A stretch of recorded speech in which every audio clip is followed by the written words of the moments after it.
So we're walking through the Gospel of Luke, and we've reached the end of Jesus' long road trip to Jerusalem. He's arrived. So he rides a donkey down the Mount of Olives towards the city, and all these crowds are forming, and people are singing, "Praise the King who comes in the name of the Lord." They're laying down their cloaks in front of him. And why all this royal treatment? Okay, so Israel's ancient prophets promised that one day God himself would arrive and rescue his people and rule the world.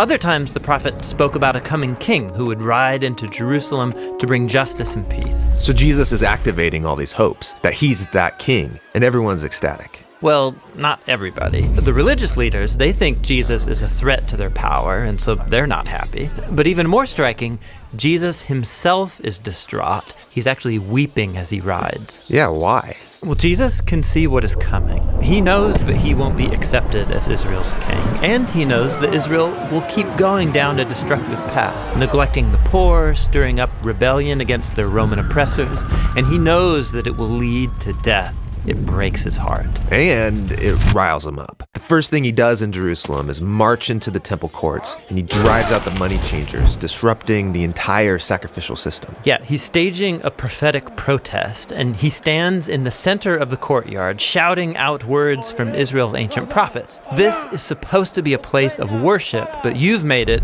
a den of rebels. A den of rebels? Yeah, he's quoting from the prophet Jeremiah, who stood in this same spot, the center of Israel's religious and political power. And he offered the same critique of Israel's leaders, that they're rebellious and corrupt. And they get the message and start to plan to have him killed. Which is no surprise to Jesus. In fact, he planned that all of this would happen during Passover. This is the Holy Week when Jewish people celebrate their ancient story of how God liberated them from slavery and invited them into a covenant relationship. And so Jesus uses the symbols of Passover to reveal the meaning of his coming death. The broken bread was his broken body, and the wine was his blood that would establish a new covenant relationship between God and Israel. Jesus was going to die for his people and open up a new way forward. After the meal, Jesus takes his disciples to a garden to pray. And he struggles with the very human desire to save his life instead of sacrificing it, but he overcomes this temptation.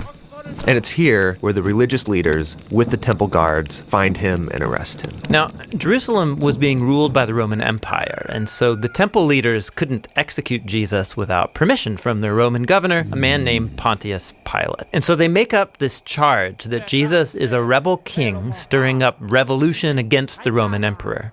Pilate asks Jesus, "Are you the king of the Jews?" And Jesus answers, "You say so." So Pilate can see that Jesus is an innocent man and he doesn't deserve death. But the leaders keep insisting that he is dangerous, so they negotiate a compromise. Pilate will release an actual rebel against Rome, a man named Barabbas, instead of Jesus. And so the innocent is handed over in the place of the guilty.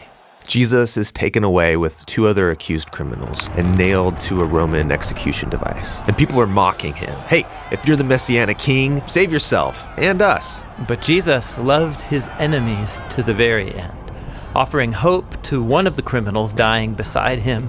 And he even prayed for his executors. "Father, forgive them. They don't know what they're doing." And then the sky darkened as an innocent man died the death of a rebel. And then Jesus cried out with ancient words from Israel's Psalms, "Father, into your hands I commit my spirit." And then Jesus died, innocent and alone.